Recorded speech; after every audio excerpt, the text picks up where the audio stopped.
L'heure est grave. Non, c'est pas vrai.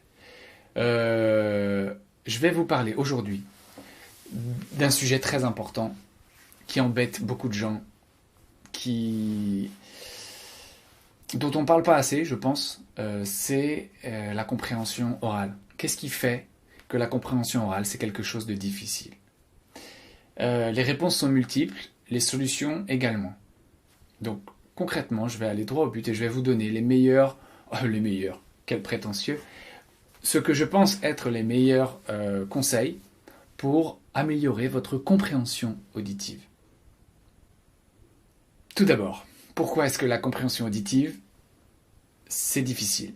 Simplement parce que, contrairement à de la compréhension écrite, contrairement à un texte à lire, vous n'avez pas de mots sur lesquels vous reposez. En tout cas, pas de mots visibles. La compréhension orale, c'est invisible. C'est un flot d'informations qui vous arrive dans une langue étrangère que vous maîtrisez moyennement, à différents degrés. Et donc, il n'y a aucune, y a aucune base sur laquelle se reposer. Donc, c'est frustrant, donc c'est difficile. Il y a des accents, il y a des mots qui nous échappent. Donc voilà, c'est compliqué. Mais il y a des solutions, ça n'est pas impossible. Je vous explique. Selon moi, première chose, il faut accepter l'idée de ne pas comprendre tous les mots d'une conversation. Alors il y en a qui doivent bien rigoler en se disant moi je comprends 3 mots sur 20, et ben c'est déjà pas mal. Mais il y a aussi des gens qui se perdent en essayant de comprendre tous les détails et qui du coup passent à côté de l'essentiel. Il y a une technique très simple, qui est une technique éprouvée. Je ne sais pas si ça se dit, si il me semble. Une technique qui fonctionne très bien.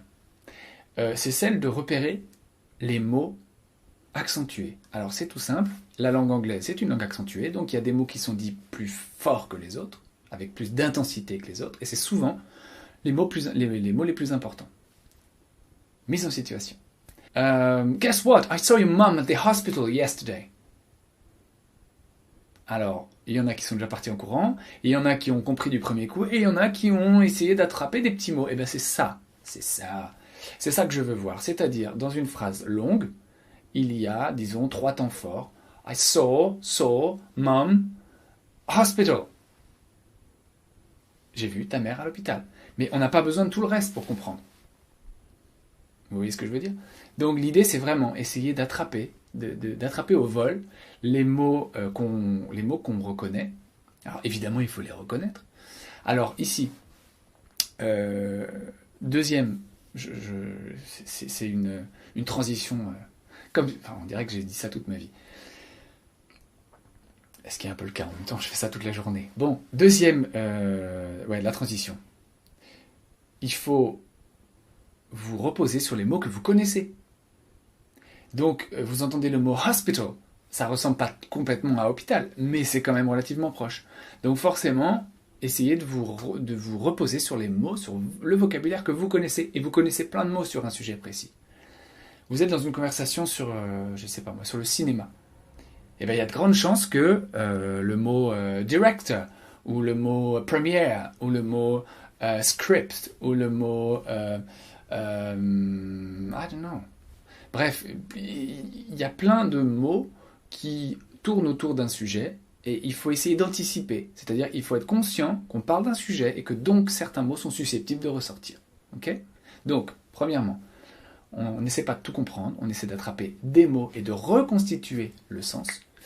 Et on se sert également du vocabulaire qu'on connaît déjà. Et vous en connaissez déjà. Troisième chose, je sais, la nature est mal faite. Il faut accepter l'idée qu'on n'est pas tous égaux par rapport à ça. Et moi, je le vois tous les jours dans mes classes.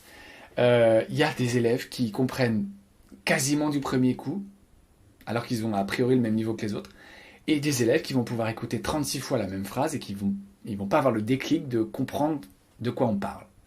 Ça, c'est la nature, c'est la même chose avec la musique. Il y a des gens à qui vous donnez un instrument et boum, ils savent en jouer en 2 temps 3 mouvements. D'autres personnes, ils vont passer 15 ans à jouer du violon et voilà, ça sonnera jamais. Mais ils ont quand même passé du temps et ils ont quand même progressé. C'est juste que la vitesse d'apprentissage et la vitesse la marge de progression est plus ou moins rapide selon les individus. Bon, ceci étant dit, il y a des facteurs qui vont faire que vous allez vous améliorer en compréhension auditive. C'est évident. La première chose, c'est la fréquence d'exposition à la langue. Fréquence d'exposition à la langue. Plus vous allez entendre de l'anglais souvent, meilleur vous allez devenir en compréhension auditive. Alors comment faire ? J'ai envie de vous faire de manière très pratique une liste de sites sur lesquels vous pouvez aller, qui moi me semblent être des sites chouettes, sur lesquels je vais, et qui sont une source énorme de ressources audio ou vidéo. Je pense que vraiment que Internet fait la différence là-dessus. Il y a 20 ans de ça, il fallait acheter un CD. Il fallait acheter... On n'avait pas accès à toutes les ressources dont on peut bénéficier maintenant. Alors, petite liste de sites intéressants. Évidemment, YouTube. Moi, je vous conseille YouTube, j'adore. Je passe du temps. Je passe trop de temps sur YouTube. Voilà, il faut que vous trouviez quelque chose qui vous intéresse. Alors, c'est vrai qu'il y a une masse énorme d'informations. Il faut trouver quelque chose qui nous intéresse. Je vous conseille des talk shows. Il y a des talk shows absolument géniaux. Moi, j'aime bien regarder Jimmy Kimmel. Je mettrai tous les liens après. Hein. Le talk show Jimmy Kimmel, qui est un talk show américain. Ellen DeGeneres, talk show quotidien aux États-Unis, suivi par des millions de personnes.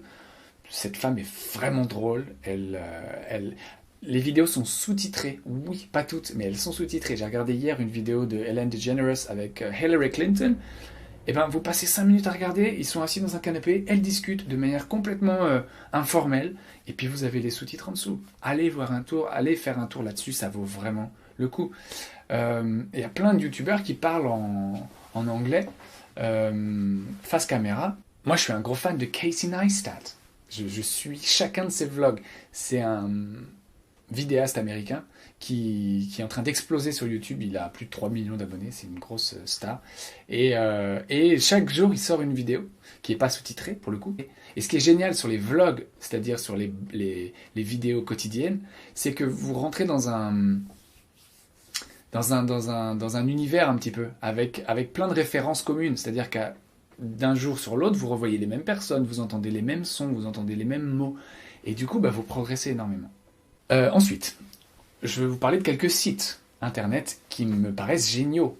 Mon site préféré, c'est Hello.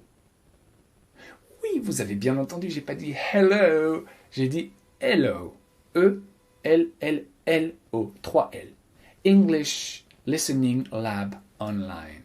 C'est absolument génial. C'est un prof américain qui a enseigné, je crois, en Chine, un peu partout. Enfin bref, il a enseigné l'anglais à des étrangers. Et il a interviewé, en fait, au début, il interviewait les gens qui croisaient, qui étaient anglophones, pour s'en servir dans ses cours. Et en fait, il a désormais, depuis des années, une collection gigantesque de gens qui lui parlent sous forme de conversation. Il y a les scripts, il y a les mots expliqués, il y a même des vidéos avec des sous-titres, il y a des petits quiz pour comprendre, pour voir si vous avez bien compris. C'est absolument génial. Ça parle de tous les thèmes, ça peut parler des vacances, ça peut parler de...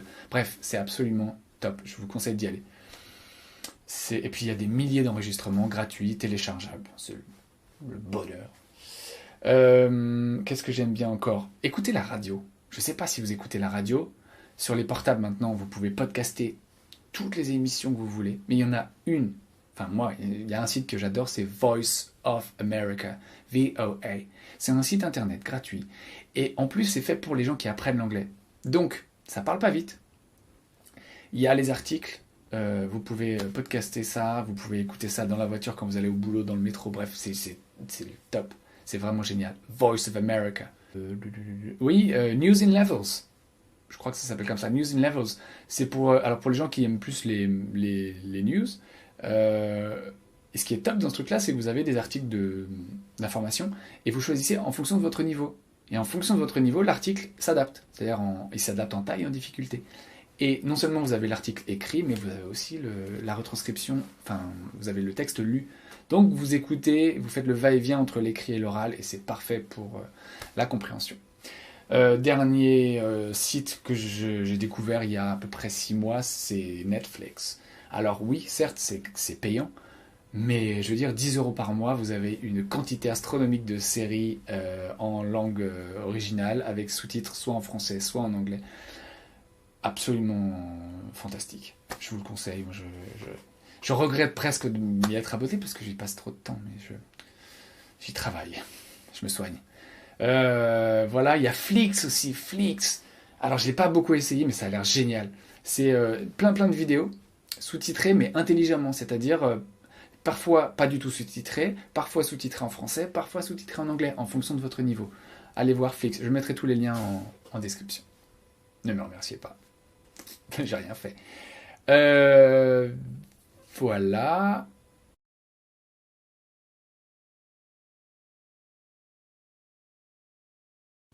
Donc vous l'avez compris, c'est enfin, le mieux pour progresser en compréhension auditive, c'est vraiment de tous les jours faire un effort pour aller écouter la langue. Peu importe combien de temps ça dure, si vous faites que 3 minutes par jour, c'est très bien. Autre chose, oh je me souviens, j'ai des souvenirs absolument concret de quand j'étais lycéen. J'écoutais la radio anglaise, je captais la BBC d'où j'habitais, et je la mettais le soir avant de m'endormir. C'est pas une légende, c'est pas une légende. Mais n'empêche que je faisais ça systématiquement, et je m'endormais avec la musique. Enfin avec la musique, avec la radio anglaise. Je comprenais rien au début. Et honnêtement, hein, vous comprenez rien, mais vous vous faites bercer par la musique de la langue. Et si vous le faites régulièrement, au bout d'un moment, vous vous rendez compte que vous commencez à comprendre des petits morceaux, que vous reconnaissez des mots, que vous faites des liens avec l'émission de la veille.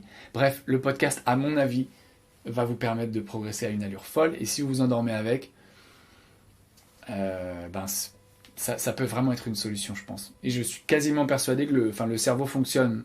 C'est bête ce que je vais dire. Évidemment, le cerveau fonctionne la nuit, mais j'ai l'impression que ça diffuse quand même. Hein. Il y a une sorte d'inertie dans le cerveau qui fait que ce qu'on regarde ou ce qu'on écoute avant de dormir se diffuse tout au long de la nuit et le lendemain vous êtes un peu plus intelligent. Enfin bon, bref, ça a l'air un peu comme ça bête, mais je vous assure que c'est vrai. Alors c'est sûr, hein, it's a very slow process. Ça prend du temps. Moi, c'est facile, je fais ça tout le temps. J'écoute de l'anglais tous les jours. C'est mon métier. Donc forcément, si vous avez un autre boulot et que... Voilà, il faut faire l'effort. C'est comme aller courir. Au début, quand on se met à courir, on a beaucoup de mal, on souffre. Mais petit à petit, voilà, on s'habitue, le corps s'adapte. Et ben là, c'est pareil. Ça va prendre du temps, mais vous allez voir que petit à petit, ça va le faire. Et c'est quand même pas mal de pouvoir allier le divertissement. Je veux dire, les films en VO, les séries, les émissions, tout ça. Et l'apprentissage d'une langue. Voilà. Right, thank you. Désolé, j'ai parlé beaucoup, c'était que du français, mais je pense que c'est des choses importantes. J'aurais pu le faire en anglais, et d'ailleurs, vous savez quoi? Cette vidéo-là, je l'ai tournée en anglais. Parce que je voulais faire un monologue en anglais dessus. Mais je me suis dit, allez, tu seras plus efficace. Tu vas dire 10 millions de fois plus de trucs en français que tu vas le faire en anglais. Donc je vous ferai un monologue tout en anglais sur un autre sujet. Thank you very much for watching. I'll talk to you later. Take care and have a nice day. Bye. Bye. Vous vous abonnez au tuto de Wito. Le tuto de Wito, c'est ici. D'habitude, je fais un petit cours, hein, mais là, c'était, on va dire, une vidéo méthodo. Voilà. Bye bye. See you next time.